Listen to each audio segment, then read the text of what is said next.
అధికారంలో లేరు. అయినా అదే బెట్టు, అదే పట్టు.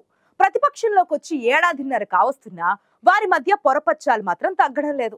పవర్లో ఉన్నప్పుడు ఎలాగున్నారో అధికారం కోల్పోయిన తర్వాత కూడా వారి మధ్య ఐక్యత ఎండమావిలాగే ఉంది. ఓ పక్క సిల్వర్ జూబ్లీ వేడుకతో పార్టీ అధిష్టానం సమరమే అంటూ శంఖారావం మోగిస్తూ ఉంటే, ఆ జిల్లా నేతలు మాత్రం ఇప్పటికీ ఎడమొహం పెడమొహమే.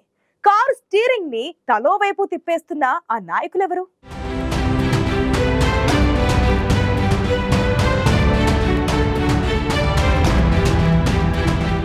జుట్టున్నమ్మ ఏ కోప వేసినా అందమే అన్నట్లు అధికారంలో ఉన్నప్పుడు ఎలా ఉన్నా నడుస్తుంది. పలకరింపు లేకపోయినా పని జరిగిపోతుంది. కానీ ప్రతిపక్షంలోకి వచ్చాక కూడా ఖమ్మం నేతల మధ్య సయోధ్య కనిపించడం లేదు. మాజీ మంత్రి పువ్వాడ అజయ్ కుమార్ ఒక్క వర్గంగా ఉంటే మిగిలిన నేతలంతా మరో దారిలో ప్రయాణం చేస్తున్నారు. ఇప్పటికే పార్టీని నమ్ముకున్న ఆ నేతలు ఏకతాటిపైకి మాత్రం రావడం లేదు. మంత్రిగా ఉన్నప్పుడు పెత్తనం చేసి ఇప్పుడు కూడా చేస్తానంటే ఎలాగన్నట్లుంది మిగిలిన నాయకుల అసహనం. పువ్వాడ అజయ్ని టార్గెట్ చేసుకున్నట్లుంది టీఆర్ఎస్ కీలక నేతలు. పువ్వాడ అజయ్ కుమార్ మంత్రిగా ఉన్న సమయంలో అంతా తానై నడిపించారు. తన వారిని అందలమెక్కించారు. పార్టీ కార్యాలయాన్ని కూడా తన చేతుల్లోకి తీసుకున్నారు. అప్పట్లో పార్టీ భవనాన్ని కట్టించిన తుమ్మల నాగేశ్వరరావు ఫోటో కూడా లేకుండా చేయడానికి ప్రయత్నాలు చేశారు. అంతేకాదు తుమ్మల దగ్గర పనిచేసిన వారిని కూడా ఉద్యోగం నుంచి తొలగించారు. అలా పార్టీ కార్యాలయాన్ని తన గుప్పెట్లో పెట్టుకున్నారు.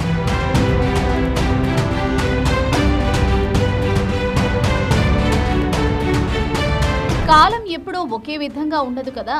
మొన్నటి ఎన్నికల్లో బీఆర్ఎస్ ఓడిపోయింది. ఎన్నికల్లో ఎమ్మెల్యేగా కూడా ఓడిపోయిన తర్వాత పువ్వాడ అజయ్ని పార్టీలోని మిగిలిన నేతలంతా ఒంటరిని చేస్తున్నారు. ఆయన కూడా మిగిలిన నేతలతో కలిసేందుకు ఏమాత్రం ఇష్టపడడం లేదట. మంత్రిగా ఉన్నప్పుడు తన మాటే శాసనం అన్నట్లు చక్రం తిప్పిన పువ్వాడ ఇప్పుడు కూడా జిల్లాలో పార్టీ తన చెప్పు చేతిలోనే ఉండాలని భావిస్తున్నారట. అది కుదరకపోవడంతో ఆ నేతలతో అంటి ముట్టనట్టే ఉంటున్నారట పువ్వాడ కూడా. బీఆర్ఎస్ పార్టీ కార్యాలయం ఇప్పుడు పార్టీ జిల్లా అధ్యక్షుడు ఎమ్మెల్సీ తాత మధుసూదన్ కంట్రోల్లో ఉంది. ఈ వర్గంతో ఏ కార్యక్రమం జరిగినా మాజీ ఎమ్మెల్యేలు సండ్ర వెంకటవీరయ్య, కందాల ఉపేందర్ రెడ్డి, రాజ్యసభ సభ్యుడు వద్దిరాజు రవిచంద్ర కలిసి చేస్తుంటారు. అంతేకాదు వీరి వర్గం నుంచే వేదికలను పంచుకుంటారు. మాజీ ఎంపీ నామ నాగేశ్వరరావు, బీఆర్ఎస్ అధ్యక్షుడు తాత మధు పార్టీ కార్యాలయంలోనే కార్యక్రమాలు చేపడుతుంటారు. కానీ పువ్వాడ అజయ్ మాత్రం పార్టీ ఆఫీస్ గడప తొక్కకుండా విడిగా కార్యక్రమాలు చేస్తుంటారు. ఆయన వారితో కలవరు, వారు ఈయనలో కలవరన్నట్లే ఉన్నాయి ఖమ్మంలో బీఆర్ఎస్ కార్యక్రమాలు.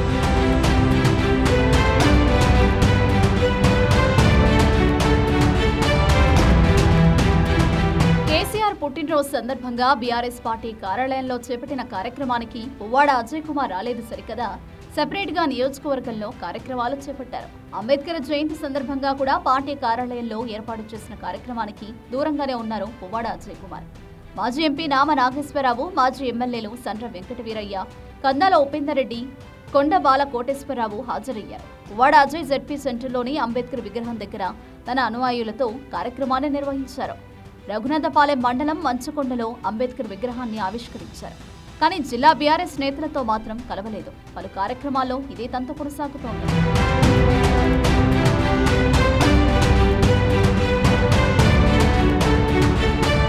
బీఆర్ఎస్ జిల్లా అధ్యక్షుడి హోదాతో తాత మధు పార్టీ కార్యాలయంలో కార్యక్రమాలు నిర్వహిస్తుంటే పువ్వాడ అజయ్ సొంత కార్యక్రమాలతో ముందుకెళ్తున్నారు. హైదరాబాద్ తెలంగాణ భవన్లో జరిగే సమావేశాలకు కూడా చుట్టపుచూపుగా వెళుతున్నారట పువ్వాడ అజయ్. కొన్ని కార్యక్రమాలకు ఆయన్ని ఒత్తిడి చేసి పిలిపించాల్సి వస్తోందట. అక్కడ కూడా పువ్వాడ రాకుండా ఆయన వ్యతిరేక వర్గం చక్రం తిప్పుతుంటుంది. అయితే కేటీఆర్ దగ్గర ఇప్పటికీ ఉన్న పలుకుబడితో రాష్ట్ర స్థాయి కార్యక్రమాలకు తనను ఆహ్వానించేలా అజయ్ చక్రం తిప్పుతున్నారని గుసగుసలు వినిపిస్తున్నాయి. మొత్తం మీద ఎవరి కారు వారిదన్నట్లుంది ఖమ్మంలో బీఆర్ఎస్ పరిస్థితి. కుదుపు లేకుండా అక్కడ కారు జర్నీ సాఫీగా సాగేదెప్పుడో మరి.